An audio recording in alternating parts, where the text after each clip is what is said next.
Salve, salve minha galera. Aqui é o Kik MC do grupo de rap Comunidade Carcerária. Essa é a 28ª edição do podcast Talentos Aprisionados. Programa semanal que terá as minhas memórias de dentro e fora das grades. Eu costumo voltar ao passado. No momento estou na década de 90, no Carandiru. Essa década de 90 foi uma década muito perigosa, né? Porque logo no começo dela, muitas coisas estão acontecendo que deixou na realização dos anos 80, né? Que muitas modernidades estavam chegando no Carandiru. Por exemplo, a parte da democracia que estava sendo implantada lá do lado de fora, estava sendo implantada do lado de dentro, da nossa forma, da nossa maneira, e algumas melhorias estavam acontecendo no presídio. Era um presídio que tinha tudo para fazer melhoras, e porque a superlotação era nítida, muito forte. Era muito preso chegando, chegava muita gente demais, de diversas cadeias. Então, tinha que ter mais atividades culturais, esportivas, para que essa galera que vinha chegando, esse contingente de gente, viu o campo cheio, lotado, os campos do 9, do 8, as celas lotadas de gente. E esse período era um período muito difícil, porque estava tendo uma mudança dentro do presídio, e muita gente não entendia esse tipo de mudança, e as confusão era nítidas, muita confusão. E a gente, para isso, precisava ter um entretenimento muito diferente, né? Para que eles pudessem ter uma cabeça, a gente pudesse ter uma cabeça melhor fora das tretas. E começou a ter alguns eventos. Eu me lembro que um dos eventos que aconteceu no Pavilhão 6, que nós tínhamos um Pavilhão 6, que é onde tinha lá um grande cinema, um dos maiores cinemas que tinha na região, fora o cinema da penitenciária do estado. Era o maior cinema que tinha, até do lado de fora não tinha mais cinema maior que aquele lá. E dentro do cinema se passava vários filmes. Era uma dificuldade para chegar no cinema, porque era vários pavilhões que ia, tinha que reservar para o pavilhão 9, pavilhão 8, tinha que ter aquele momento de blitz em todo mundo. E para chegar no cinema, era uma lista muito grande daqueles que não tinham trânsito, carteirinha de trânsito, que nem eu tinha e outros encarregados tinham. Então tinha que fazer uma lista de quem ia no cinema. Então, a cada vez que a gente colocava um filme bom ou pedia uma solicitação do filme bom, era tudo questão da disciplina do pavilhão. O pavilhão tá com muita treta, muita confusão. Às vezes era cortado até o cinema do pavilhão, e o pavilhão permanecia muitas vezes trancado. Um dos pavilhões que acontecia muito isso era o 5 e o pavilhão 9, porque o pavilhão 9 muitas gente corria para o pavilhão 5 por causa de confusão. E muitas tretas aconteciam, muitas mortes aconteciam entre o 9 e o 5, e era muita intermediação do pavilhão 8 para que as coisas. Então era necessário mesmo uma cultura diferente chegar. Então vinham os filmes, começou a vir umas palestras. Aí foi quando o Dr. Drauzio começou, o Dr. Drauzio Varela, foi um dos responsáveis também da paz no presídio, porque vamos falar um pouco dessa figura, que é uma figura muito importante nessa paz do presídio, porque o presídio estava numa confusão terrível, muitas mortes, muitas doenças, muitas coisas, e os médicos locais, os médicos que eram lotados no Carandiru, não faziam nada. Era, por exemplo, era uma doença atrás da outra, tudo era servido um tal chamado pneu de jipe, que nada mais é com AS, para todo tipo de doença. E o Dr. Drauzio, quando ele começou a fazer um trabalho mais forte, assim, lá para a década de 80, para a década de 90, esses começos, ele chegou, mas ele não era muito bem visto pelos outros médicos, os outros funcionários, que pouco faziam e não faziam nada, né? Então, ele chegou querendo diagnosticar todo mundo, querendo dar resultado do que a pessoa tinha, dos presos tinha. Ele chegou realmente tocando nas pessoas, nas suas consultas, ele fazia mesmo um trabalho assim fisicamente com o preso. Ele não ficava naquela, é isso que você tem, vai chegar o remédio lá. É isso que tem, vai chegar o remédio lá. Aí vinha o outro, é isso que você tem, e nada acontecia, a pessoa ficava cada vez mais doente. Mas com o Dr. Drauzio começou a ter um problema maior, porque ele começou a diagnosticar as pessoas e as pessoas se atendiam em médicos até na rua.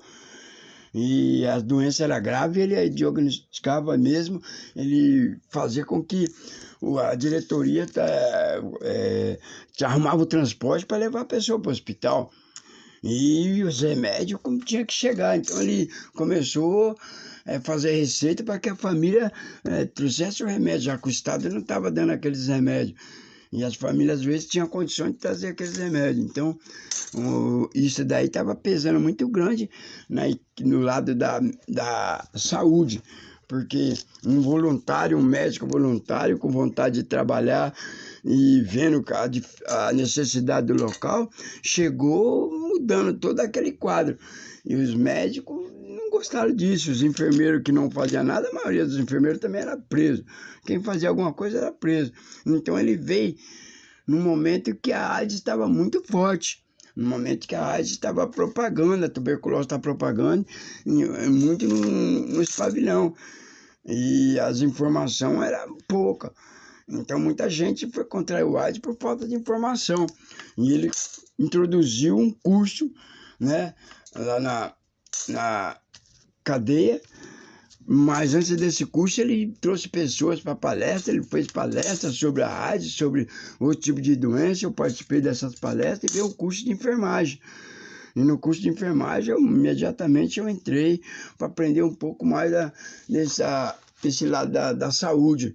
E também se envolver bastante com isso, se envolver bastante com essas dificuldades que a diretoria impunha para que as pessoas fossem tratadas. Parece tem lá os médicos da casa, tem as coisas da casa, para que procurar um voluntário? E o voluntário estava cada vez mais dentro do presídio, ele estava cada vez mais lá atuando, e eles preocupados com a situação, porque constou quantidade de pessoas doentes, a quantidade de presos com AIDS e tuberculose. E isso daí era complicado, era a década de 90, quando ela começou, que soltou da década de 80 para a década de 90, houve um surto muito grande na casa de detenção de AIDS. Muitas pessoas contrariam a AIDS e a tuberculose, e arrastando outros tipos de doença, né? Então, esse médico foi fundamental nessa questão da mudança da doença dentro do presídio, no tratamento da doença, do doente dentro do presídio. E ele introduziu um trabalho muito forte. Nesse curso de enfermagem, que muitos foram, que eu fui, que a gente fez, a gente pôde ter mais visão do que aquilo que a gente podia fazer e passar para outros como se prevenir da AIDS. Eu comecei a ter muito mais cuidado, eu já tinha cuidado, eu não tinha contato com relacionamento sexual de maneira nenhuma com um homem sexual, ou com um bicho, ou qualquer coisa. Eu não tinha esse tipo de relacionamento. E aprendi que a camisinha era essencial nessa prática, né? E comecei a propagar sobre a camisinha pro pessoal. Mano, vamos usar camisinha, que o negócio da AIDS é louco. A maneira de falar que tinha na época. E foi fundamental esses cursos que muita gente começou a se prevenir. Muita gente aprendeu e muita gente participou das palestras lá. A palestra no Pavilhão 6, que era um cinemão, levou muitos presos a aprender. Mas muitos presos que aprendeu sobre a AIDS, que teve ali na palestra, mais tarde eu vou estar contando quando falar sobre o que eu fiz lá nos próximos programas, para que a gente tivesse um pouquinho mais de acesso às informações da AIDS. Mas aqueles presos que estavam ali, a maioria que estava ali, eles aprenderam como se prevenir da AIDS através das palestras que o Dr. Drauzio fez. Mas posso dizer para vocês que muitos deles eu conheci mais tarde, contraíram a AIDS por falta de cuidado, subestimaram. Assim como hoje nós vemos aí uma pandemia que vive no presente, aqui voltando, chegando ao presente, nós vivemos uma pandemia, muita gente subestima. Muita gente está aí, né, vê o número crescendo cada vez mais, e na época muita gente subestimava a AIDS, muita gente subestimava esse tipo de doença, então era preciso mesmo ter todo tipo de palestra. Foi quando nessa época começou a introduzir vários tipos de folheto, palestra, ideias, para que o preso tivesse a noção e levasse até a família dele essa noção do perigo que era essa doença que estava sendo transmitida para diversas pessoas que estavam naquele presídio. E isso daí eu vou estar explicando no próximo podcast sobre como a gente se preveniu e o que eu fiz mais tarde para que chegasse a informação mais correta na mente das pessoas que estavam presas e na mente das pessoas que visitavam esses presos. E com isso eu termino aqui. Mas eu vou deixar um alerta. Assim, temos que tomar cuidado. Da mesma forma, com as pessoas que estão no presídio, estão sendo contraídas com o vírus hoje em dia. Esse vírus que nós conhecemos, que é o coronavírus Covid. E naquela época, tomamos cuidado para que brecasse a AIDS. Então, no próximo episódio, a gente vai estar conversando um pouco mais sobre isso aí. Chegamos ao final do podcast Talentos Aprisionados.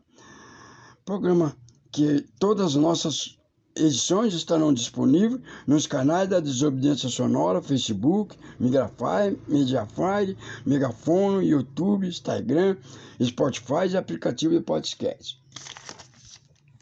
Mais informação no desobedienciasonora.milharal.org. Terça-feira da semana que vem estaremos aqui de volta. É nóis!